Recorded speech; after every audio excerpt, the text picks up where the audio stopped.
Kaya pala ganito ang naging resulta ng kapalaran ko. Kasi alam ng Diyos na kaya ko. Sa edad kong to, napagod na akong magmadali. Kaya lahat ng ginagawa ko ngayon, ini-enjoy ko na lang. Siguro sa dami na rin ng aking pinagdaanan, napagtanto ko na ang buhay ay mas malawak at mas mahiwaga pa sa mga problemang dumarating sa buhay natin. Tumatanda na tayo, baka sa kakahabol natin sa masagana at maayos na buhay, ay hindi na natin nai-enjoy ang buhay. Baka nabubuhay na lang tayo dahil nape-pressure tayo sa sasabihin ng ibang tao.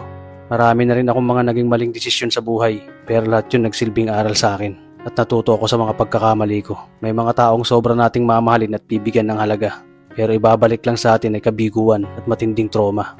Kaya wag nating lilingunin ng mga taong tulad nila dahil mas payapa kapag hindi ka na interesadong malaman pa kung ano pang balita sa kanila. At wag mong idepende ang sarili mo sa kahit kanino.